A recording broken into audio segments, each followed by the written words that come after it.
قل ان کنتم تحبون اللہ، اے محبوب پاک صلی اللہ علیہ وسلم آپ ارشاد فرما دو اگر تم اللہ سے محبت کرنا چاہتے ہو تو اس کا ایک ہی طریقہ ہے کملی والے کی سنت کو اپنا لو۔ اللہ فرماتا ہے محبوب فرما دو اگر تم خدا سے محبت کرنا چاہتے ہو اس کا کیا طریقہ ہے؟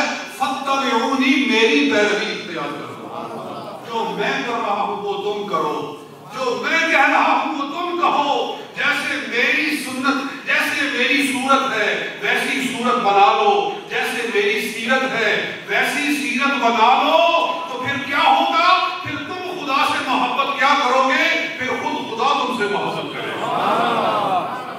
ارشاد فرمایا فَاتَّبِعُونِی، میری پیروی کرو، یحببکم اللہ، پھر اللہ تعالیٰ خود تم سے محبت کرے گا، وَیَغْفِرْ لَکُمْ ذُنُوبَکُمْ، اور تمہارے گناہوں کو معاف فرما دے گا، وَاللَّهُ غَفُورٌ رَحِيمٌ۔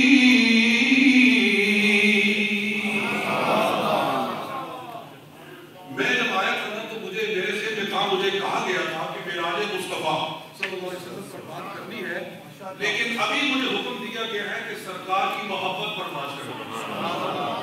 التجال جو مجھے آپ کے لیے میں بھی پیش کر رہا ہوں، اور الحمدللہ اللہ تعالیٰ اچھی باتیں کی ذہن میں اتار رہا ہے اور اچھی باتیں ہو رہی ہیں۔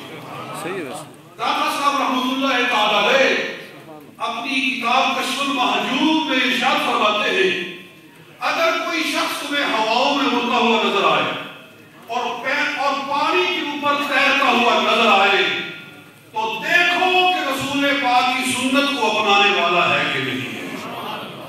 اگر رسول اللہ صلی اللہ علیہ وسلم کی کسی سنت موقدہ کا تارک ہے تو جان جاؤ یہ اللہ کا دوست نہیں ہے، یہ شیطان کا دوست۔ جان جاؤ یہ اللہ کا دوست نہیں ہے، یہ شیطان کا دوست ہے، اور اگر خدا کی دوستی کا دعویٰ کرتا ہے تو جھوٹا ہے، اس لیے کہ اللہ تعالیٰ اپنا دوست اس کو بناتا ہے جو رسول پاک کی سنت کو اپنانے والا ہوتا ہے۔ اگر حضور کی سنت کی پیروی دیکھنی ہے تو صحابہ کرام سے دیکھو، صحابہ کرام کس طرح رسول اللہ کی سنت کو اپناتے ہیں۔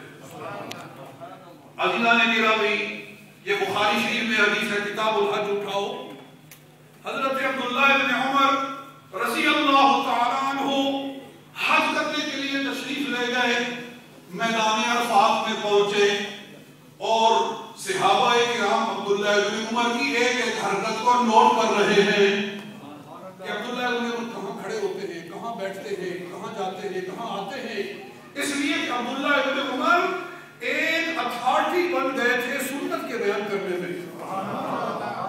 اس قدر وہ سنت کی پیروی کرتے تھے کہ سنت کو سیکھنے کے لیے صحابہ کرام عبداللہ بن عمر کو دیکھا کرتے تھے۔ ایسا اللہ تعالیٰ نے ان کو سنت رسول کا ذوق عطا فرمایا۔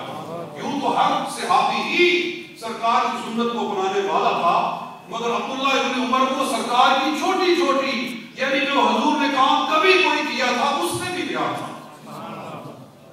تو کہتے ہیں نبی پاک صلی اللہ علیہ وسلم کے یہ صحابی عبداللہ بن عمر میدان عرفات میں پہنچے، ایک جگہ آپ نے اپنی اونٹنی کو گھمایا اور گھما کر بیٹھ گئے۔ لوگوں نے پوچھا اے عبداللہ بن عمر یہ کیا بات ہے، اونٹنی کو یہاں کیوں گھمایا ہے؟ فرمایا بات کوئی اور نہیں، جب حضور حج پر آئے تھے سرکار نے یہاں اپنی اونٹنی کو گھمایا تھا، یہاں میرے آقا نے اپنی اونٹنی کو گھمایا تھا، اس لیے میں نے بھی اس سنت کو پورا کر دیا۔ تو اللہ تعالیٰ ہمیں سنت سے ایسا والہانہ پیار عطا فرما، دعا فرمائے اللہ تعالیٰ ہر مسلمان کو سرکار کی سنت کے سانچے میں ڈھال دے۔ عزیزان گرامی، اللہ تعالیٰ ارشاد فرما رہا ہے کہ اِن كُنتُمْ تُحِبُّونَ اللَّهَ فَاتَّبِعُونِي يُحْبِبْكُمُ اللَّهُ وَيَغْفِرْ لَكُمْ ذُنُوبَكُمْ وَاللَّهُ غَفُورٌ رَحِيمٌ۔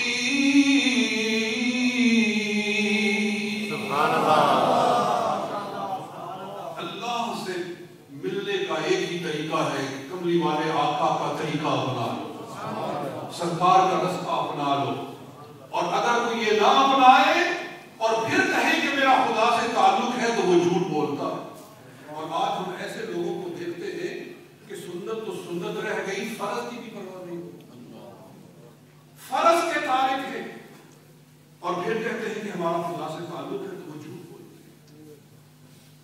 میرے دوستو، یہ جو داڑھی شریف ہے، اور اللہ تعالیٰ ہر مسلمان کو عطا فرمائے، یہ رسول اللہ کی کتنی پیاری سنت ہے۔ آج کتنے سارے لوگ ہیں جو ماشاءاللہ حلقے میں ہیں، ماحول میں ہیں، وہ تو ہیں، لیکن کچھ ایسے بھی احباب آئے ہیں، دوست آئے ہیں، مسلمان بھائی آئے ہیں جو ابھی اس سنت کو انہوں نے نہیں اپنایا۔ تو میں آج چاہتا ہوں کہ کوئی نہ کوئی ایسا آدمی یہاں سے اٹھے جو نبی پاک کی سنت کو اپنے چہرے پر اٹھانے کا وعدہ لے کر جائے گا۔ سبحان اللہ، سبحان اللہ۔ انشاءاللہ اگر میرے کہنے سے، میری کوشش سے، میری محنت سے، میرے توجہ دلانے سے اگر کوئی آدمی میرے آقا کی اس سنت کو اپنا لے گا، انشاءاللہ جب تک وہ ریش کے ساتھ نماز پڑھے گا، ریش کے ساتھ قرآن پڑھے گا، میرا بھی ثواب مجھ گناہگار کا اس میں شامل ہے۔ حضرت عبداللہ بن عمر کی میں بات کر رہا تھا، آپ حج سے فارغ ہوئے تو آپ نے اپنا سر منڈوایا، اور سر منڈوانے کے بعد اپنی داڑھی شریف کو پکڑا، اور پکڑنے کے بعد نیچے سے کاٹا، پوری جو ہے نا مشت پکڑی، یہ بخاری کی حدیث ہے، آپ نے اس طرح پکڑا اور پکڑ کر نیچے سے کاٹ دیا، اور فرمایا تو وہ کر رہا ہوں جو میرے آقا نے کیا۔ سبحان اللہ۔ تو معلوم ہوا کہ داڑھی کی کتنی مقدار ہے، داڑھی کتنی رکھنی چاہیے، ایک قبضہ، ایک قبضہ۔ یہ رسول اللہ صلی اللہ علیہ وسلم کی سنت ہے، اگر کوئی اس سے کم رکھتا ہے تو اس نے سنت کو پورا نہیں کیا۔ یہ ضروری ہے، اور اس کا اللہ تعالیٰ نے روزے قیامت ہم سے سوال کرنا ہے، حساب لینا ہے۔ حضور صلی اللہ علیہ وسلم کی ایک سنت موقدہ کو جو جان بوجھ کر چھوڑتا ہے، سنیے میرے آقا کیا ارشاد فرماتے ہیں، فرمایا من ترک سنتی لم ینل شفاعتی یوم القیامہ، جو میری ایک سنت کو جان بوجھ کر ترک کرتا ہے، روز قیامت میری شفاعت نہیں پائے گا، روز قیامت میری شفاعت نہیں پائے گا۔ تو بولو، حضور صلی اللہ علیہ وسلم کی روز قیامت شفاعت چاہیے کہ نہیں چاہیے؟ بھئی سب کو چاہیے؟ کس چیز کو چاہیے؟ ہاتھ کھڑا کرے کہ حضور کی ہمیں روز قیامت شفاعت چاہیے، اور جان لیجئے کہ روز قیامت اسی کا بیڑا پار ہوگا جس کو رسول اللہ کی شفاعت نصیب ہوگی۔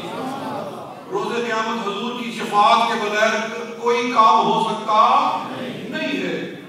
اعلیٰ فرماتے ہیں کہ پیش حق مجدہ شفاعت کا سناتے جائیں گے، پیش حق مجدہ شفاعت کا سناتے جائیں گے، آپ روتے جائیں گے، ہم کو ہنساتے جائیں گے، آپ روتے جائیں گے، ہم کو ہنساتے جائیں گے، اور وسعتیں دی ہیں خدا نے دامنے محبوب کو کہ جرم کھلتے جائیں گے اور وہ چھپاتے جائیں گے، جرم کھلتے، میرے ساتھ مل کے کہہ دیں کہ جرم